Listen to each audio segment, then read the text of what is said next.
दादा दादी और नाना नानी के जमाने का भारत एक ऐसा समय था जब समाज की संरचना, संस्कृति और जीवन शैली आज से बहुत अलग थी। उस समय के भारत में कई सामाजिक, आर्थिक और सांस्कृतिक बदलावों के बीच जीवन चलता था और लोगों का जीवन ज्यादा सरल, पारंपरिक और जुड़ा हुआ था। तो आइए इस दौर के भारत में विस्तार से जानें। बने रहिए वीडियो के एंड तक। इस जमाने में परिवारों की संरचना आज की तुलना में बहुत बड़े आकार की होती थी। संयुक्त परिवार व्यवस्था सामान्य थी, जहां एक ही परिवार में कई पीढ़ियां रहती थीं। दादा दादी और नाना नानी बच्चों के जीवन का अहम हिस्सा होते थे। वे अपने जीवन के अनुभवों को बच्चों के साथ साझा करते, उन्हें नैतिक शिक्षा देते और पारंपरिक मूल्यों से परिचित कराते। परिवार में आपसी प्रेम, सम्मान और समझ का माहौल होता था। जीवन की अधिकांश महत्वपूर्ण बातें परिवार के भीतर सिखाई जाती थीं और बच्चों का पालन पोषण दादा दादी या नाना नानी के हाथों में होता था। उस समय में जमीन और खेती बहुत महत्वपूर्ण होती थी। किसान अपने खेतों पर काम करते थे और खेती का एक सामूहिक प्रयास होता था जिसमें परिवार के सभी सदस्य शामिल होते थे। खाद्य वस्तुएं ज्यादातर घर पर उगाई जाती थीं, जैसे गेहूं, चावल, दालें और मौसमी फल। कृषि उपकरण साधारण होते थे, जैसे हल, फावड़ा और बैल की जोड़ी, और खेती का काम पूरी तरह से पारंपरिक तरीकों से होता था। लोग घरों में मिट्टी के बर्तन, लकड़ी या बांस की चौकियां और पुराने जमाने के उपकरणों का उपयोग करते थे। बच्चों के खेलने के लिए भी साधारण खिलौने होते थे, जैसे लकड़ी की गाड़ियां, गेंद, चक्री आदि। टीवी और इंटरनेट जैसी आधुनिक सुविधाओं का तो नामो निशान भी नहीं था और मनोरंजन के साधन बहुत सीमित थे। लोग ज्यादातर मिलजुल कर बातचीत करते थे, खेलते थे, गाने सुनते थे और रात के चांद तारे देखने जाते थे। भारत में त्योहारों और परंपराओं का महत्व बहुत अधिक था और ये परंपराएं परिवार और समाज के रिश्तों को मजबूती से जोड़ने का काम करती थी। दादा दादी और नाना नानी के समय में हर त्योहार को बड़े धूमधाम से मनाया जाता था। होली, दीपावली, गणेश चतुर्थी, दशहरा और अन्य धार्मिक उत्सवों में परिवार के सभी सदस्य एक साथ मिलते थे और ये अवसर सामूहिक खुशी और उत्साह का हिस्सा बनते थे। ग्रामीण इलाकों में लोग इन त्योहारों में पारंपरिक व्यंजन बनाते और एक दूसरे के घरों में जाकर आशीर्वाद लेते थे। उस समय भारत में आध्यात्मिकता और धर्म का गहरा प्रभाव था। दादा दादी और नाना नानी के घरों में पूजा पाठ और धार्मिक अनुष्ठान आम थे।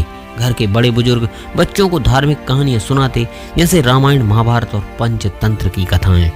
धार्मिक ग्रंथों का अध्ययन करना और पूजा में भाग लेना उनके जीवन का अहम हिस्सा था। गांव में सुबह शाम मंदिर जाना या घर में पूजा करना एक सामान्य दिनचर्या होती थी। उन दिनों शिक्षा अधिकतर घरों तक सीमित थी और बच्चों को सबसे पहले उनके दादा दादी या नाना नानी से ही जीवन की शुरुआत के बारे में शिक्षा मिलती थी।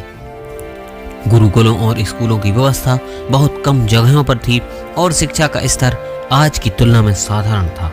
हालांकि ग्रामीण इलाकों में बच्चों को कामकाजी शिक्षा दी जाती थी, जैसे कृषि के तरीके, घर के कामकाज आदि। हालांकि यह भी सच है कि उस समय में महिलाओं की शिक्षा बहुत सीमित थी और उन्हें अधिकतर घरेलू कामों में व्यस्त रखा जाता था। उस समय में कला और संस्कृति का गहरा महत्व था।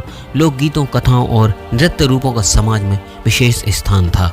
बच्चों को अपनी माताओं और दादियों से लोकगीत सुनने और कहानियां सुनने का अवसर मिलता था। भारतीय लोक कला जैसे कठपुतली, नृत्य और संगीत ग्रामीण क्षेत्रों में खासा लोकप्रिय थे। थिएटर, काव्य और संगीत का भी सांस्कृतिक जीवन में अहम हिस्सा था। स्वास्थ्य के मामले में भी दादा दादी और नाना नानी के जमाने में पारंपरिक तरीके अपनाए जाते थे। आयुर्वेद, हर्बल औषधियां और घरेलू नुस्खे बहुत अधिक प्रयोग किए जाते थे। यदि कोई बीमार पड़ता तो घर के बड़े लोग अपने अनुभव के आधार पर दवाइयां तैयार करते थे। घर में हल्दी, अदरक, लहसुन, नींबू, तुलसी और आंवला जैसी आयुर्वेदिक औषधियां मौजूद होती थीं। गंभीर बीमारियों के लिए भी वे कभी कभी पास के गांव के वैद्य या हकीम के पास जाते थे, लेकिन डॉक्टरों की पहुंच सीमित थी। हालांकि उस समय के समाज में सामूहिकता और एकता का अच्छा वातावरण था, लेकिन कई सामाजिक मान्यताएं और रूढ़ियां भी प्रचलित थीं। जातिवाद, कुप्रथाएं जैसे बाल विवाह और महिला शिक्षा की कमी जैसी समस्याएं भी उस समय की भारतीय समाज का हिस्सा थीं। हालांकि समय के साथ इन सामाजिक मान्यताओं में बदलाव आया और लोग धीरे धीरे समाज सुधार की दिशा में अग्रसर हुए। भारत के अधिकांश लोग उस समय गांव में रहते थे और उनका जीवन पूरी तरह से प्रकृति और भूमि से जुड़ा हुआ था।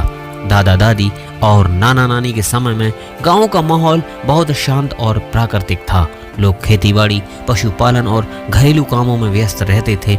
गांव में रिश्तेदारों और दोस्तों के साथ मिलकर काम करना, त्योहार मनाना और छोटी मोटी खुशियां मनाना सामान्य था। शहरों में रोजगार के अवसर सीमित थे, इसलिए अधिकांश लोग गांवों में संतुष्ट जीवन जीते थे। इस प्रकार दादा दादी और नाना नानी के जमाने का भारत एक सरल, सांस्कृतिक रूप से समृद्ध और एकजुट समाज था। वहाँ के लोग अपनी परंपराओं, रिश्तों और आदर्शों के प्रति बेहद समर्पित थे।